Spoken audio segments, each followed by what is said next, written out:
Bismillahirrahmanirrahim. Alhamdulillah nahmaduhu wa nasta'inuhu wa nastaghfiruh wa na'udzu billahi min shururi anfusina wa sayyiati a'malina.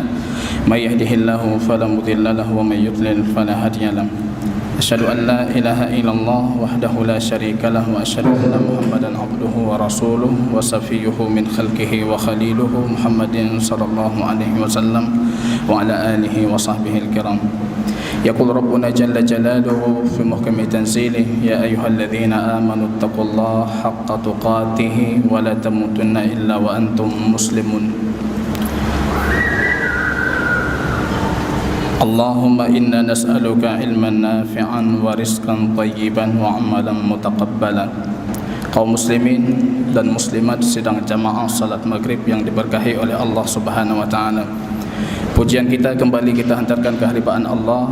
Allah malam yang penuh keberkahan ini memberikan kita kesempatan untuk kembali kita perdalami ilmu agama kita. Kembali kita mempelajari hadis baginda Rasul dan sunnahnya baginda Rasul sallallahu alaihi wasallam, dan senantiasa kita jadikan baginda Rasul sebagai panutan lentera dalam kehidupan kita, baik berakidah, bermuamalat ataupun beribadah. Kaum muslimin dan muslimat yang berbahagia, seperti diumumkan tadinya, barangkali sudah hampir 7 pertemuan kita bercerita tentang Asy'ariyah. 4 pertemuan pertama itu bercerita tentang Asy'ariyah dan ideologi dari Asy'ariyah, pemikiran mereka berdasarkan dari kitab-kitab yang mereka karang. Dari kesimpulan yang kita sebutkan pada beberapa pertemuan yang lalu, kita perhatikan akidah Asy'ariyah itu terus berkembang dan tidak tertutup kemungkinan akidah Asy'ariyah hari ini akan berubah dengan akidah Asy'ariyah di masa yang akan datang. Apalagi kalau anda seorang peneliti betul-betul memperhatikan dari kitab-kitabnya para ulama Asy'ariyah, anda bisa memastikan mendapatkan perbedaan sangat mencolok sekali setelah abad ke-8 Hijriah antara pengarang kitab Asy'ariyah dan sebelum abad 8 Hijriah. Ini kaum muslimin rahimani wa rahimakumullah. Pertanyaan kita pada malam yang berbahagia ini tentunya harus bersangkut paut dengan pembahasan yang sudah kita bicarakan. Jadi kalau yang sifatnya umum itu kita akhirkan. Kita ambil pertanyaan-pertanyaan yang memang khusus di pembahasan kita, baik Asy'ariyah ataupun Maturidiyah ataupun pandangan mereka terhadap kitab Ibnu Taimiyah rahimahullah. Pertanyaan tadi yang pertama masuk, banyak masyarakat Aceh mazhab fikih Imam Syafi'i, mazhab akidah Asy'ari Maturidiyah. Mengapa orang Aceh khususnya tidak memilih akidah Imam Syafi'i? Dan apa sebenarnya akidah Imam Syafi'i? Ini kaum muslimin rahimani wa rahimakumullah, ini sebenarnya pertanyaan ditujukan untuk orang Asy'ari. Kenapa anda memilih Imam Syafi'i sebagai madhab fikih dan memilih Imam Abu Hasan al-Asy'ari sebagai madhab akidah? Ini sebenarnya salah satu kontradiktif. Kalau saya boleh berujar, kalau kita perhatikan madhab Asy'ariyah, tidak ada satupun madhab di dunia ini yang lebih banyak kontradiktifnya, ta'arudnya dibandingkan Asy'ariyah. Tapi yang lucunya kalau kita perhatikan madhab Asy'ariyah, kontradiktif sesama mereka, saling berselisih sesama mereka, itu penuh dengan toleransi. Berbeda halnya ketika mereka berselisih dengan orang selain mereka. Salah satu faktanya kalau kita berujar di sini, barangkali kita mengingat apa yang pernah saya sebutkan pada pertemuan sebelumnya tentang 2 pandangan ketika mereka berhadapan dengan ayat sifat dan berkaitan dengan ayat-ayat berkaitan dengan sifat Allah dan sunnah Rasul tentang sifat Allah. Mereka memilih 2 jalan, jalan ta'wil, memilih jalan ta'wil dan memilih jalan tafwid. Padahal kita perhatikan tafwid dan ta'wil itu 2 jalan yang sangat berbeda. Yang bahkan yang layaknya orang yang melakukan tafwid, dia itu harus menyesatkan orang yang melakukan ta'wil. Orang yang melakukan ta'wil harus menyesatkan orang yang melakukan tafwid. Tapi dalam madhab Asy'ariyah dua-dua itu boleh saja. Ini kontradiktif. Sama halnya ketika mereka mengatakan madhab kami secara fikih Syafi'i, tapi ketika kami berakidah kami kembalikan kepada Abu Hasan al-Asy'ari.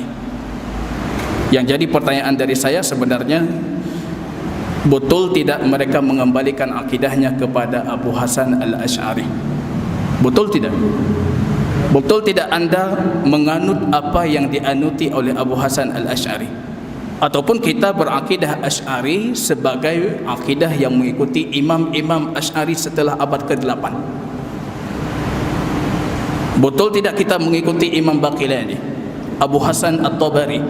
Dua orang ini yang dikenal selalu sejalan pemikiran akidah mereka dengan Abu Hasan Al-Asy'ari. Ini pertanyaan pernah saya lontarkan juga kepada orang yang mendakwakan dirinya Asy'ari. Kenapa anda fikihnya Syafi'i sedangkan akidahnya Asy'ari? Mereka mengatakan kenapa kami bermadhab fikih Syafi'i? Karena fikih madhab fikih Imam Syafi'i itu pemikiran dan metodologi Imam Syafi'i yang kita gunakan dalam fikih kita. Tapi kenapa akidah kita Asy'ari? Karena Imam Abu Hasan Al-Asy'ari dikenal sebagai pembaharu akidah. Imam Asy-Syafi'i tidak dikenal sebagai pembaharu akidah. Ini jawaban mereka. Kalau anda bertanya soal ini, jawabannya seperti ini. Tapi di sini perlu kita perhatikan apa perbedaan fikih dengan akidah. Hari ini sering bermunculan pemahaman fikih Imam Syafi'i, fikih Imam Maliki, fikih Abu Hanifah, Hanafi, fikih Al-Hambali. Sebenarnya ini konteks lafaz yang sudah selalu berlebihan. Sebenarnya bukan fikih mereka.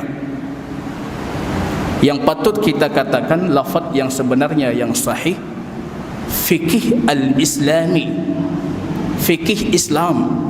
Tapi metodologi pencarian dalilnya itu metodologi Imam Asy-Syafi'i. Tidak ada fikih Syafi'i. Dan Imam Syafi'i sendiri tidak akan pernah mendakwakan kalau fikih itu miliknya.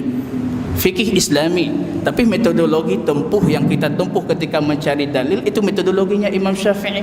Seperti itu juga dalam Hambali, Maliki dan juga Hanafi. Tapi berbeda halnya dengan akidah. Imam Maliki, Hanafi, Ahmad ibn Hanbal dan semua mereka punya satu metodologi dalam akidah. Ini nanti kalau ada pertanyaan, barangkali ada pertanyaan berkaitan dengan ini. Yang sahih dari mereka, mereka tetap menetapkan apa yang Allah tetapkan. Itu fikihnya. Metodologi akidah mereka satu, mengembalikan semuanya kepada kitab Allah, mengembalikan maknanya sesuai dengan zahir makna ayat dan sesuai dengan zahir makna hadis yang sahih dari baginda Rasul sallallahu alaihi wasallam. Ini satu kontradiktif sebenarnya kalau mereka mendakwakan fikih kami fikih Imam Syafi'i sedangkan akidah kami akidah Abu Hasan Al-Asy'ari. Kita selalu menjunjung tinggi Abu Hasan Al-Asy'ari sebagai seorang sosok ulama yang terus mencari kebenaran. Abu Hasan Al-Asy'ari, anda baca biografi beliau. Beliau orang yang paling gigih mencari kebenaran. Walaupun ada yang mengatakan beliau itu masih tetap Mu'tazilah. Ada juga yang mengatakan beliau kembali dari Mu'tazilah ke pemahaman Ahlul Hadis atau pemahaman Ahlus Sunnah wal Jamaah. Ada juga yang mengatakan fase ini fase ketiga. Ada yang mengatakan beliau melalui 4 fase. Ini terserah karena dalam pembahasan akidah, a'immatul ummah, imam-imam umat ini tidak pernah berselisih dalam usul akidah. Mereka tidak pernah berselisih. Metodologinya sama. Kalau ada ayat dari Allah, ada hadis dari baginda Rasul yang sahih, selalu itu yang dijadikan acuan. Ini yang jadi kenapa di mukaddimah saya memulai akidah Asy'ariyah itu akan terus berkembang. Kalau ada orang Asy'ari mengatakan kami satu kalimat dalam akidah, itu jahil terhadap akidah Asy'ari. Dia tidak paham Asy'ariyah. Semua a'immah Asy'ari mengakui kalau mereka saling berselisih. Coba ambil satu kitab mereka dan bawa satu kitab imam yang lain. Perhatikan, ada tidak perselisihan di antara duanya. Belum lagi ketika di sini disebutkan kami, akidah kami Asy'ari dan Maturidi. Ini janggal dalam masyarakat. Mereka mengatakan akidah yang benar itu Asy'ari dan Maturidi. Padahal kalau kita perhatikan banyak sekali perselisihan antara Maturidi dengan akidah Al-Asy'ari. Bagaimana bisa bersatu? Tapi semuanya bisa bersatu dalam Asy'ariyah kecuali bersatu dengan Wahabi. Kalau Wahabi tidak bisa. Pada layaknya kita jadikan ini pendapat ketiga. Anda boleh mentakwil, anda boleh mentafsir dan anda boleh membawa makna sesuai dengan zahirnya. Selesai pembahasan. Tapi tidak, yang membawa secara zahir ini yang batil. Yang sahih itu tafwid dengan takwil. Padahal tafwid dengan takwil itu sama sekali tidak akan pernah berujung dia. Tidak akan ketemu. Tapi kenapa mereka bisa? Ini kontradiktifnya madhab. Kenapa? Pertanyaan, kenapa mereka selalu muncul dengan hal-hal kontradiksi, ta'arud, saling bertentangan? Karena di sini dalam akidah al-Asy'ariyah tidak dibangun di atas asas dan metodologi yang kuat. Apa asas akidah mereka itu tidak ada. Maka muncul orang setelahnya akan melakukan sesuatu yang kadangkala menyelisihi pendapat orang sebelumnya. Berbeda dalam pandangan ahlul hadis, ataupun dalam versi kita itu akidahnya orang Hanabilah, yang kalau anda menyebutkan diri anda ahlu sunnah wal jamaah, mereka punya satu patokan yang datang dari Allah, datang dari Rasul, itu harus kita imani sesuai dengan apa yang diinginkan Allah dan apa yang diinginkan oleh Rasul. Punya satu patokan, maka tidak pernah muncul perselisihan. Akan datang orang setelah kita, akidah mereka juga sama. Tapi kalau tidak punya landasan seperti akidah al-Asy'ari, ini akan datang setelahnya dan akidah mereka pastinya akan berbeda dengan yang sebelumnya. Maka kalau anda peneliti akidah Asy'ari, coba anda perhatikan, ambil dua contoh sampel untuk kitabnya Asy'ari, ambil yang sebelum abad 8 Hijriah dan ambil satu lagi Imam Asy'ari setelah abad 8 Hijriah. Coba anda perhatikan berapa banyak perselisihan di antara dua kitab tersebut. Kemudian pertanyaan selanjutnya, sahihkah perkataan Ali dalam kitab Abdul Qadir Al-Baghdadi yang menyatakan bahawa arsy bukan tempat zat dan Allah tidak bertempat baginya? Ini perkataan Ali disebutkan oleh Imam Abdul Qadir Al-Baghdadi dalam kitabnya Al-Farqu Bainal Firaq. Beliau kita tahu secara akidah Asy'ari. Beliau punya kitab yang sangat jelas menyatakan kalau beliau Asy'ari. Usuluddin, dalam kitab Usuluddin beliau mengatakan kalau beliau itu Asy'ari dan pandangan yang hak, yang benar itu cuma pandangan akidah al-Asy'ariyah. Anda perhatikan dalam kitab Al-Farqu Bainal Firaq, kalau beliau mengatakan qala ahlul haq, pendapat yang benar mengatakan, pendapat yang sahih mengatakan qala ahlus sunnah, ahlus sunnah mengatakan, itu maksud beliau Asy'ariyah. Di sini beliau mendakwakan ajma'al ummah. Dalam lafaz yang kedua beliau mengatakan ajma'a a'immatul ummah. Semua sudah berijma' para imam-imam kalau Allah itu tidak ada tempat. Ini kita tidak tahu ijma' yang mana yang dimaksudkan. Kalau kita mengambil perkataan Imam Ahmad, man idda'al ijma' faqad kadzab. Kalau orang sudah mendakwakan ijma', pasti dia sudah berdusta. Anda sudah mengeliling dunia, mengelilingi seluruh ulama kaum muslimin sehingga anda mendapatkan kalau mereka sudah sepakat. Di zaman dahulu bagaimana anda mendakwakan ijma'? Man idda'al ijma' faqad kadzab. Mendakwakan ijma', anda sudah berdusta.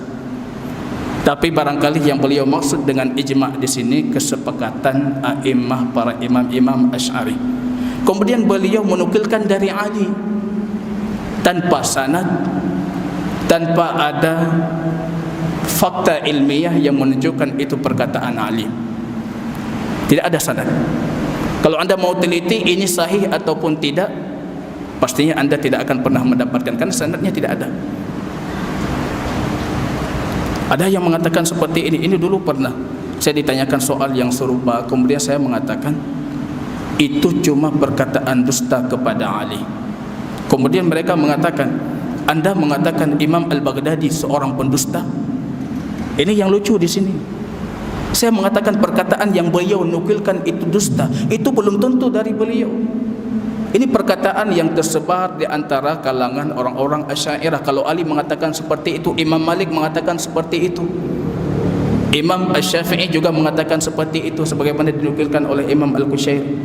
Semuanya menukilkan perkataan para imam, tapi jarak mereka dengan imam itu jauh sekali tanpa sanad. Bagaimana kita sahihkan dan bagaimana kita dhaifkan? Tentunya kita harus mengembalikan kepada sesuatu yang lebih kokoh, ijma' sukuti. Ketika makna ayat itu jelas, zahir, hadisnya jelas, tidak ada satupun dari Rasulullah ataupun dari sahabat yang menjelaskan maksud yang lain dari maksud ayat dan hadis ini tentunya mereka sepakat. Ini ijma'. Ini namanya ijma' sukuti, ijma' dalam kondisi diam. Mereka sepakat kalau maknanya makna zahir ayat dan makna zahir hadis. Ini yang ijma'. Ini lucu, ini kontradiktif sebenarnya. Dalam akidah Asy'ariyah mereka mengatakan hadis ahad itu tidak bisa dijadikan sandaran dalam akidah. Tapi bagaimana anda menjadikan sandaran perkataan Ali yang tanpa sanad? Kalau punya sanad dia masih ahad. Bagaimana halnya ini tanpa sanad lagi? Ini tentunya kita harus mengembalikan kepada yang lebih kokoh. Seperti halnya perkataan Imam Malik, dinukulkan oleh banyak para sahabatnya, termasuk Imam Ibnu Abdul Bar ketika menjelaskan kitab Muwatta Imam Malik. Beliau menukilkan dengan sanad yang kuat dari Imam Malik. Tapi sebaliknya dalam kitab ini dinukilkan Imam Malik mengatakan Allah tidak bertempat. Padahal para sahabatnya Imam Malik dengan sanad yang kuat yang sahih menukilkan kalau Imam Malik mengatakan Allah fauqa arsyihi, Allah beristiwa di atas arsy-Nya. Ini sebenarnya la makan, Allah tidak ada tempat. Allah kana wala makan wala an ala makana alaihi. Allah dulunya tidak ada tempat dan sekarang masih dalam kondisi seperti yang dulu. Ini yang menarik kalau anda membaca Fathul Bari, kitabnya Ibnu Hajar Al-Asqalani, ketika beliau menukilkan tentang hadis ini, wallahu kana walaysa ma'ahu syai', Allah ada dan tidak ada apapun sebelumnya. Walaysa ma'ahu syai'. Ibnu Hajar mengatakan datang orang-orang gulat dari Jahmiyah. Ini Ibnu Hajar Al-Asqalani yang mereka tuding juga berpemahaman dan berakidah Asy'ariyah. Datang orang-orang gulat yang ekstrim dari Jahmiyah.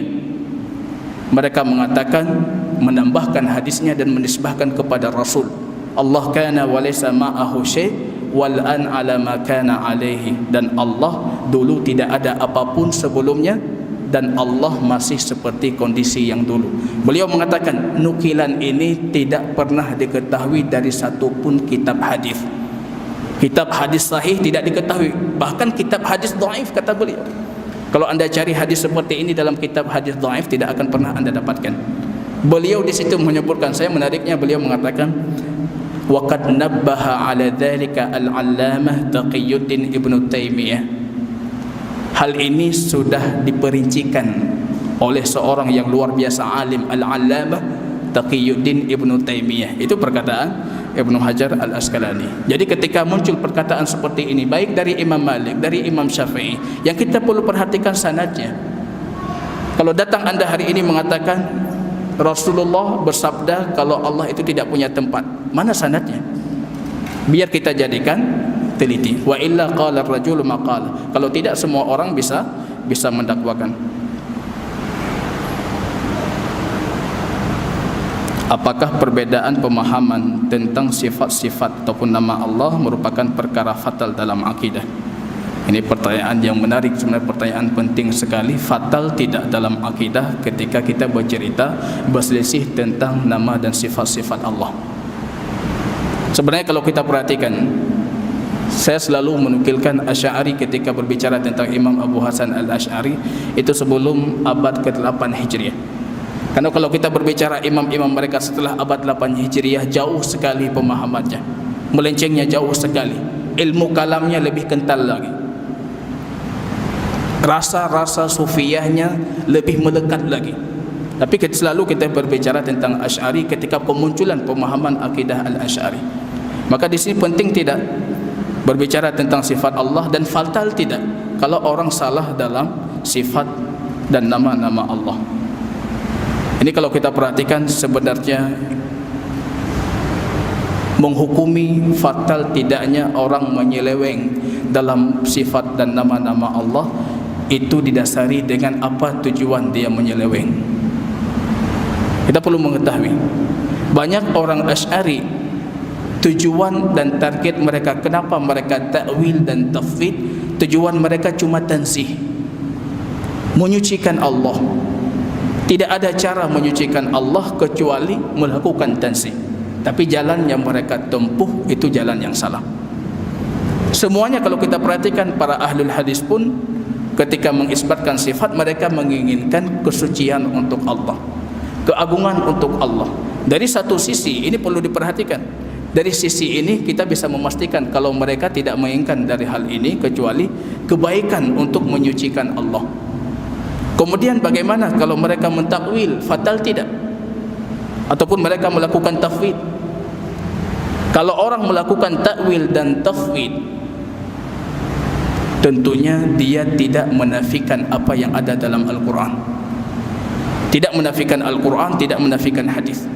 Ini berbeda dengan orang yang mengingkari ayatnya. Ini ayat saya ingkari, dia pastinya kafir. Satu huruf dari Al-Quran Anda ingkari, Anda kafir. Tapi orang ini mengatakan ini ayatnya benar dan kami imani, tapi ayat ini bukan ini maksudnya. Maka dari hal ini Anda tidak bisa mengkafirkan mereka. Tidak bisa mengatakan Anda kafir karena Anda mengingkari istiwa. Mereka tidak mengingkari istiwa, tapi yang mereka ingkari memahami makna istiwa itu sesuai dengan zahir istiwa. Itu yang mereka ingkari. Maka dalam kategori tafwid dan ta'wil ini selalu harus kita perhatikan sa'igh tidak ta'wilnya. Apa makna sa'igh? Layak tidak ta'wilnya. Ta'wilnya layak tidak? Banyak orang mentakwilkan Al-Quran, layak tidak? Wala taqrabu hadhihi syarah, jangan dekati pohon ini. Dulu ketika kampanye P3, ayat ini dibawa untuk memusuhi Golkar. Jangan dekati pohon ini, maksudnya pohon beringin. Itu takwil ghairu laik. Wadbahu baqarah, sembelihlah oleh kalian baqarah. Apa baqarah? Sapi betina. Orang Syiah mentakwilkan sapi betina yang dimaksud di situ Aisyah. Ini tidak laik. Bagaimana kita pahami takwil itu layak ataupun tidak? Didukung tidak secara bahasa. Didukung tidak secara bahasa. Kalau mereka mentakwilkan orang Asy'ari, tangan, yadun, itu kekuatan. Memang ada tempat-tempat yang digunakan yadun, tangan itu berarti kekuatan ataupun pemberian. Ada tempatnya. Tapi dalam konteks ayat ini, para ahlul hadis menilai penempatan tangan, kekuatan itu salah. Ini takwilnya takwil sa'ir. Apa makna takwil sa'ir? Takwilnya didukung dengan bahasa, tapi penempatannya yang tidak tepat. Pasti kebenaran itu selalu satu. Maka di sini perlu kita perhatikan. Dalam soal berselisih tentang asma dan sifat Allah, kita harus membeda-bedakan antara Asy'ariyah. Tidak ada satu hukum untuk orang Asy'ariyah kecuali orang yang tidak paham Asy'ariyah. Datang pertanyaan, bagaimana akidah Asy'ariyah? Akidah Asy'ariyah semuanya sesat. Anda paham tidak berapa jumlah a'immah Asy'ariyah? Berapa abad sudah Asy'ariyah melewati masa? Siapa imam-imam besar mereka dari awal itu? Bagaimana Anda sesatkan Baqilani? Di mana sesatnya? Abu Hasan At-Tabari, Imam At-Tabari, di mana letak sesatnya? Beliau Asy'ari. Jadi tidak bisa kita samakan dengan satu jumlah. Jadi selalu kita harus perhatikan ta'wil dan taswid dan tafwid itu sa'ik ataupun tidak, layak ataupun tidak. Ada kenyataannya yang tidak layak, ada kenyataannya yang layak. Selama dia layak dan bukan takwil batil yang main-main, itu tidak bisa kita kafirkan. Apakah benar kitab Al-Ibanah telah dipalsukan menurut kaum Asy'ariyah? Ini satu polemik yang tidak akan pernah selesai. Kitab Al-Ibanah itu dipalsukan. Ini kalau saya ingin berikan kesimpulan berapa pandangan orang Asy'ariyah terhadap kitab Ibanah. Ada 3 kelompok dari Asy'ariyah terhadap kitab Ibanah. Al-Baqilani, Tabari dan a'immah awal mereka mengatakan kitab Ibanah itu asli, karya Imam Abu Hasan Al-Asy'ari, dan itu akidahnya, dan itu yang kami anuti. Itu Baqilani. Kelompok yang kedua, dan itu banyak kelompok para mutaakhirin, orang yang kadang-kala ketika Anda tanyakan mana Ibanah, dia tidak pernah melihat yang namanya Ibanah, langsung memvonis Ibanah itu sudah dipalsukan oleh Wahabi. Pertanyaan sederhana, di mana kita a'immah Asy'ariyah? Kita mayoritas yang ada di muka bumi. Bagaimana sempat seorang Wahabi memalsukan Ibanah? Siapa Wahabi itu yang memalsukan Ibanah? Tidak ada satupun dari mereka yang mengatakan Ibnu Taimiyah yang memalsukan. Tidak ada. Ibnu Qayyim memalsukan. Tidak ada. Siapa Wahabi cerdas yang memalsukan Ibanah? Sehingga ketika Anda membaca Al-Ibanah karya Abu Hasan Al-Asy'ari dan membaca kitab-kitab Abu Hasan Al-Asy'ari, Anda tidak bisa membedakan.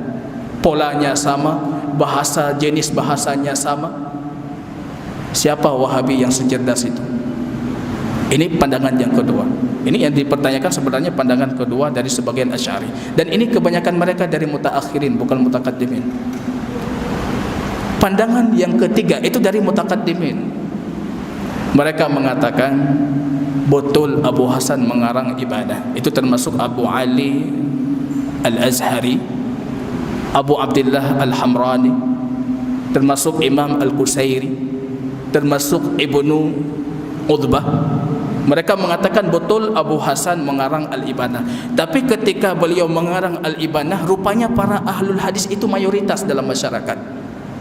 Beliau khawatir tidak akan diterima oleh masyarakat dan akan tertolimi, maka beliau mengarang Ibanah tawakkian supaya beliau selamat dari para ahlul hadis.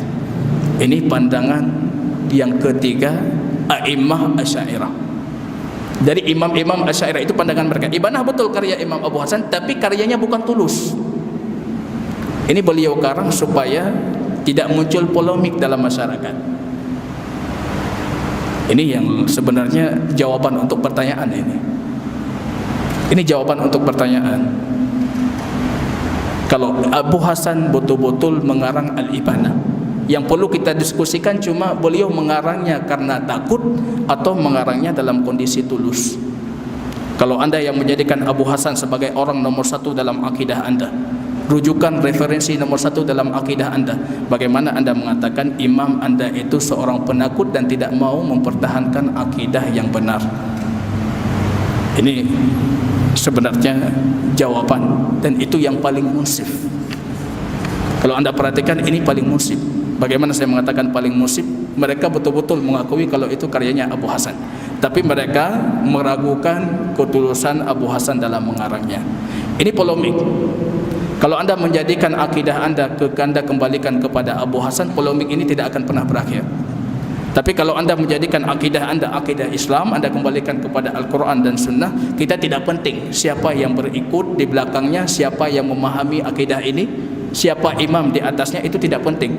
Karena yang paling penting kita berakidah sesuai dengan apa Allah tuturkan dalam Al-Quran dan apa yang disebutkan oleh Rasul sallallahu alaihi wasallam. Firman Allah dalam surah Al-Hadid ayat keempat yang artinya, dan dia bersama kamu dimanapun kamu berada, yang bisa diambil arti zahir atau ditakwil. Wa huwa ma'akum aynama taqun.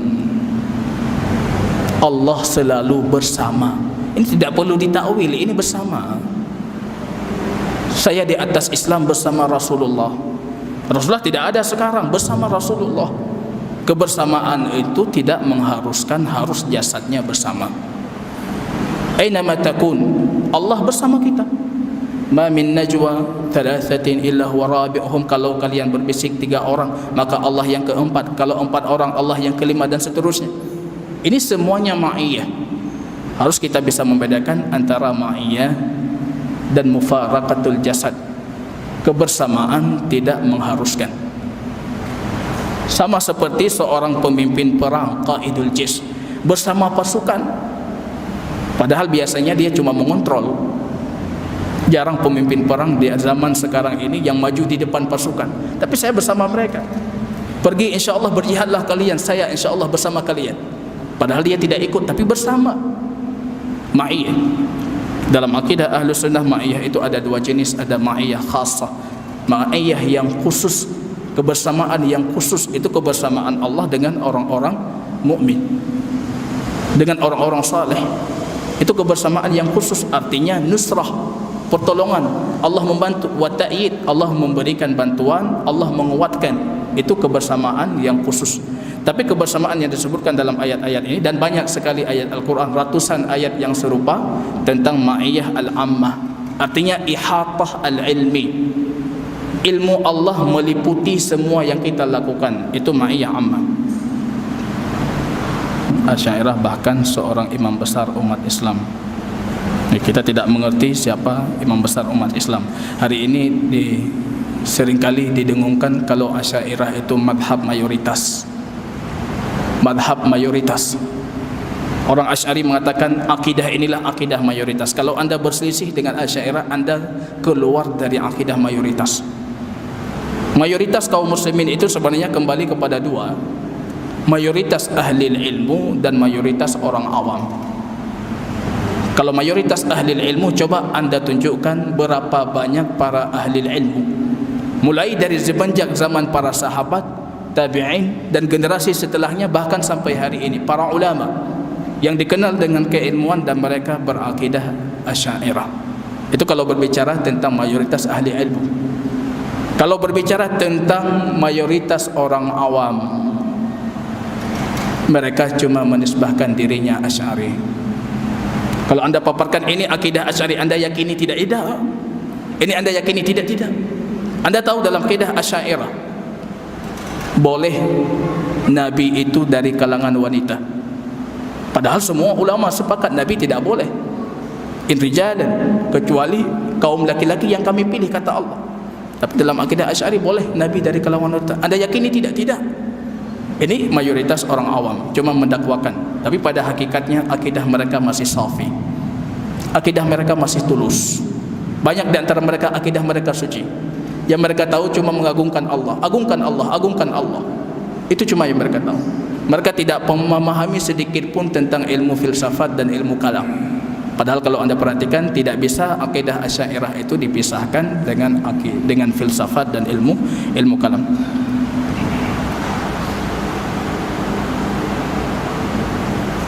Ada pertanyaan, Asy'ariyah menuduh Ibnu Taimiyah dan Muhammad bin Abdul Wahhab sesat, berarti di antara keduanya ada yang sesat. Siapa sebenarnya yang sesat? Ini sebenarnya satu soal fakta yang tidak punya bukti. Artinya penanyanya tidak memberikan bukti di mana dalam Asy'ariyah, siapa Imam Asy'ariyah yang mengatakan Ibnu Taimiyah sesat. Saya tidak berbicara tentang para mutaakhirin dari Asy'ariyah. Kita perhatikan Ibnu Taimiyah tidak pernah menyesatkan Abu Hasan Al-Asy'ari. Kalau anda maksud dengan Asy'ariyah itu Abu Hasan Al-Asy'ari. Bahkan beliau dalam kitab yang kita bawakan ini, beliau mengkhususkan kitab Abu Hasan Al-Asy'ari, beliau masukkan dalam majmu' fatwanya. Karena memang apa yang disebutkan oleh Abu Hasan Al-Asy'ari itu yang beliau yakini. Banyak masyarakat Aceh mazhab fikih Imam Syafi'i ini sudah ini.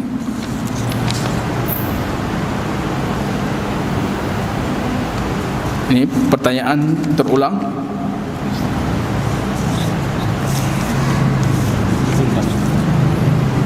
Ini sudah semua.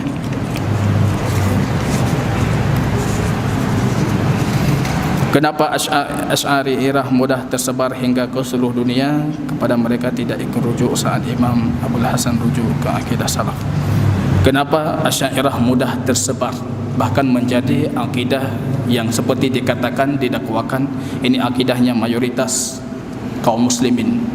Banyak sekali penyebab ketika itu. Kalau kita perhatikan dari semenjak kemunculannya, memang kemunculan Abu Hasan Al-Asy'ari itu kemunculan paling ditunggu. Ketika di saat itu kaum muslimin sudah lelah dengan pertikaian para ahli kalam Mu'tazilah dan para ahli hadis ataupun ahli fikih. Selalu mereka bertekai tentang kalam Allah, tentang sifat Allah, tentang perkara-perkara gaib. Selalu mereka bertekai. Ketika muncul sosok yang ingin coba menggabungkan dua pertikaian, datang Abu Hasan Al-Asy'ari membawa background ilmu kalamnya dan ingin kembali kepada fikihnya. Maka di saat seperti itu seolah-olah kaum muslimin menunggu datangnya seorang penyelamat. Maka Imam Abu Hasan Al-Asy'ari dari awal kemunculan kepindahan beliau dari Mu'tazilah langsung paling disegani dan paling ditunggu oleh umat. Belum lagi dukungan penguasa ketika itu sudah menipis untuk orang-orang Mu'tazilah. Didukung dengan kekuasaan yang dimiliki oleh penguasa, kecintaan masyarakat kepada beliau, dan akhirnya akidah ini turun-temurun dan tersebar turun-temurun. Kalau hari ini didukung dengan banyaknya para ulama yang dinisbahkan, tapi masih dalam konteks tanda tanya.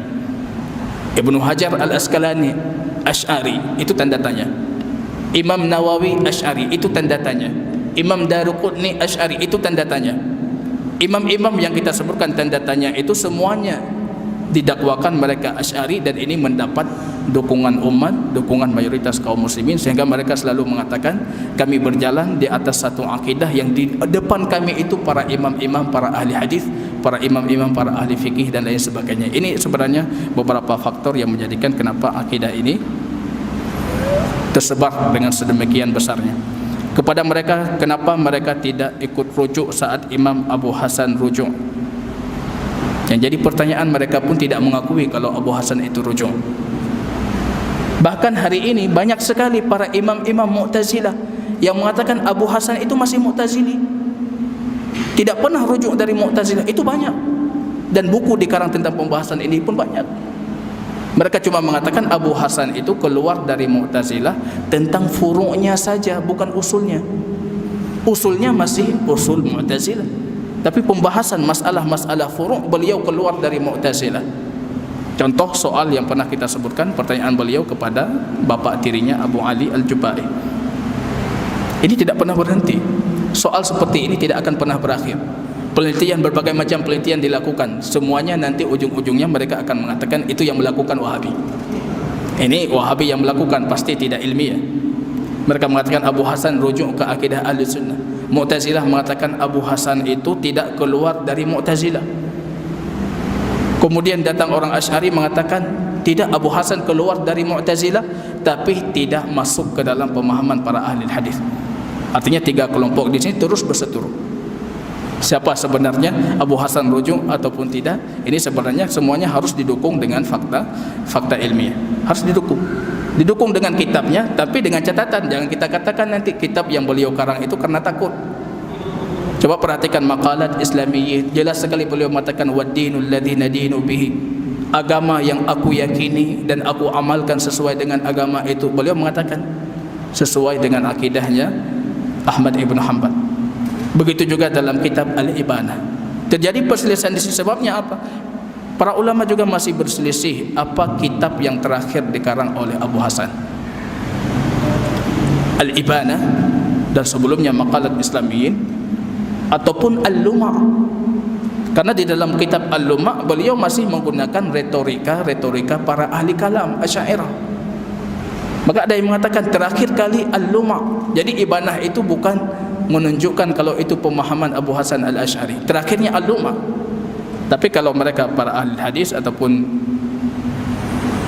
kawan-kawan kita dari Salafi di sini, mereka mengatakan yang terakhir kali beliau mengarang itu Al-Ibanah. Al-Ibanah dan Maqalat Al-Islamiyyin. Di situ jelas sekali beliau menuturkan apa pemahaman dari para ahli hadis dan apa yang beliau yakini dari akidah. Benarkah Imam Asy'ariyah sewaktu berakidah Mu'tazilah bermimpi bertemu Rasulullah sehingga keluar dari akidah Mu'tazilah? Dikarenakan mimpi tersebut saya dapatkan dari buku pesantren karangan salah satu pesantren di Aceh Besar. Ini sudah pernah kita menyebutkan banyak sekali sebenarnya cerita, bahkan dalam salah satu buku Al-Asy'ariyah Ardun wa Naqd, di situ disebutkan ada 15 pandangan kenapa beliau keluar dari Asy'ariyah. Termasuk di antara pandangan itu mimpi beliau bertemu Rasulullah. Dan mimpi ini pun ada 3 riwayat bagaimana mimpi dan bagaimana jalur mimpinya. Allah fis sama. Fis sama, as-sama dari kata sama yasmu. Sama yasmu artinya irtifa', tinggi. Kalau anda mengatakan Allah fi di, artinya Allah di ketinggian. Itu terjemahannya. Allah fis sama, Allah di ketinggian. Maka muncul kata ismu. Ismu itu artinya nama. Nama dalam bahasa Arab masmuk, apa namamu. Ismu dari kata sumu, sama yasmu, tinggi. Nama kita itu menunjukkan satu ketinggian. Kalau anda memanggil saya Muhammad Muhajir, saya bangga. Tapi sedikit anda plesetkan nama saya, pasti saya akan marah. Kenapa? Karena anda sudah menjatuhkan satu kehormatan dan ketinggian saya. Jadi muncul dari kata ismu, sama yasmu, meninggi. Fis sama artinya Allah di ketinggian. Di ketinggian. Ataupun fi di sini artinya ala, dan itu ada kaidahnya dalam bahasa Arab. Fi dalam bahasa Arab itu punya 8 makna.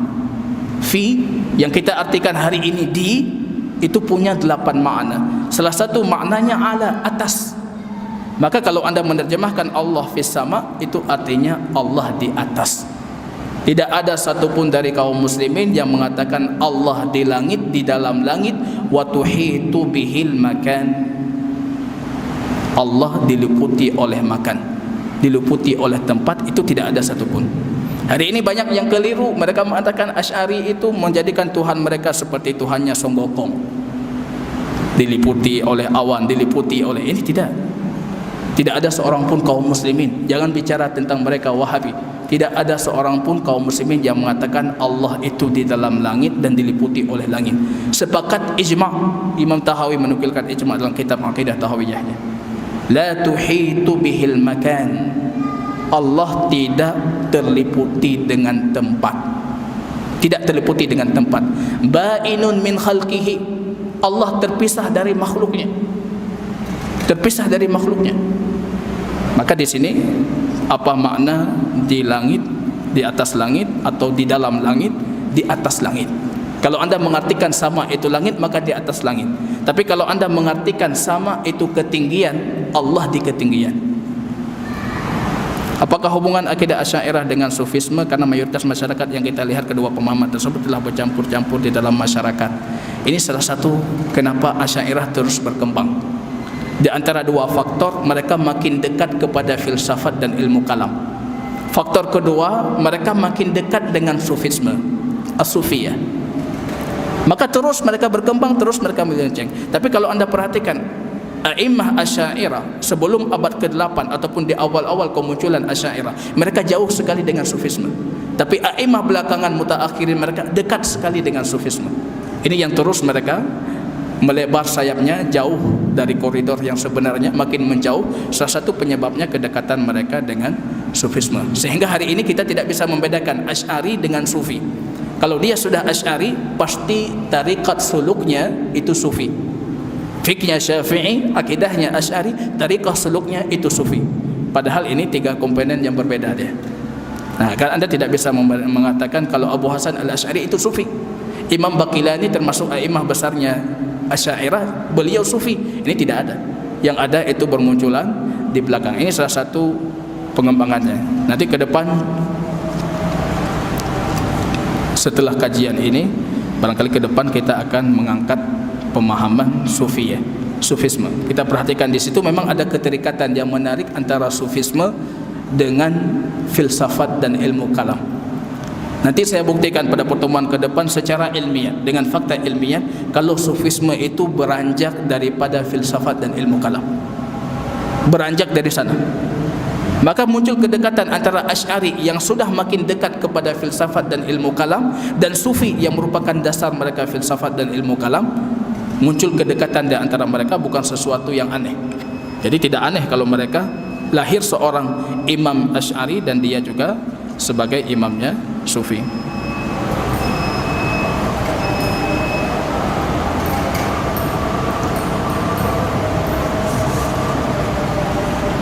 Ini kalau pertanyaan yang sudah kita jelaskan dalam kajian, itu tidak saya ulangi.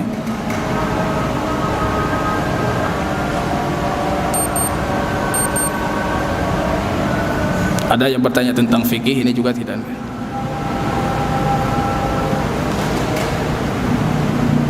Sekte Asy'ariyah mentakwilkan semua ayat-ayat dan hadis tentang asma dan sifat. Apa perbedaan antara takwil dan tafsir? Sebenarnya tafsir itu salah satu bentuk dari takwil. Jadi takwil itu ada beberapa jenis takwil. Takwil itu kenyataan daripada nas ataupun dari satu ucapan, itu juga takwil. Sebagaimana takwilnya mimpi Nabi Yusuf alaihissalam. Mimpi Nabi Yusuf alaihissalam itu takwil. Maka Nabi Yusuf mengatakan bukan tafsir, bukan ta'bir mimpi. Nabi Yusuf itu bukan melakukan ta'bir mimpi dengan firasat-firasat, bukan, tapi beliau mentakwil. Apa artinya takwil? Apa yang beliau sampaikan pasti akan terjadi, itu takwil. Di antara makna takwil yang kedua, tafsir. Baginda Rasul mendoakan kepada Ibnu Abbas, Allahumma faqihhu fid din wa 'allimhu ta'wil. Ya Allah, jadikan Ibnu Abbas ini seorang anak yang faqih dalam agama dan paham ilmu takwil. Apa maksud takwil di situ? Tafsir. Kemudian muncul takwil yang ketiga. Ini takwil yang dimaksud dengan takwil di sini tahrif. Mengambil satu nas zahir makna kalimat kemudian dibawa kepada makna yang lain, itu tahrif. Maka dalam penggunaannya takwil itu digunakan dalam tiga bentuk. Ucapan dan kenyataan dari ucapan itu takwil. Tafsir terhadap ucapan itu takwil. membawa makna dari satu makna ke makna yang lain, itu takwil. Tapi yang paling penting bukan pembahasan takwilnya. Takwil, syarat takwilnya ini terpenuhi ataupun tidak. Hari ini semua para imam termasuk Ahlussunnah wal Jamaah pun melakukan takwil, tapi dalam kondisi pentakwilan yang terpenuhi dengan syarat. Apa syarat takwil? Syarat takwil semua para ulama sepakat. Asy'ariyah ataupun Ahlussunnah mereka mengatakan syarat takwil itu dua. Yang pertama, lafaznya itu sa'id li takwil, boleh ditakwil. Maksudnya apa? Makna zahirnya tidak bisa diterima. Ini kasus dalam pembahasan asma' dan sifat. Mereka mengatakan ini boleh ditakwil, tapi para ahli hadis mengatakan ini tidak boleh ditakwil. Di sini puncak perselisihan di antara para ahli hadis dan Asy'ariyah. Kemudian ketika kita sudah mentakwil, makna yang kedua itu didukung oleh ilmu bahasa. Ini dua syarat takwil. Semua para ulama sepakat, Mu'tazilah sepakat, Asy'ariyah sepakat, para ahli hadis sepakat. Tapi yang mereka berselisih bagaimana menggunakan dua syarat ini. Jadi muncul ayat sifat, Mu'tazilah mengatakan ini semua harus ditakwil. Asy'ari mengatakan sebagiannya harus ditakwil. Kalau para ahli hadis mengatakan ini tidak bisa ditakwil karena tidak ada musawwig untuk takwil, tidak ada penyebab yang mengharuskan kita takwil. Nah, kita cukupkan di sini. Subhanakallahumma bihamdika asyhadu an la ilaha illa anta astaghfiruka wa atubu ilaik. Assalamualaikum warahmatullahi wabarakatuh.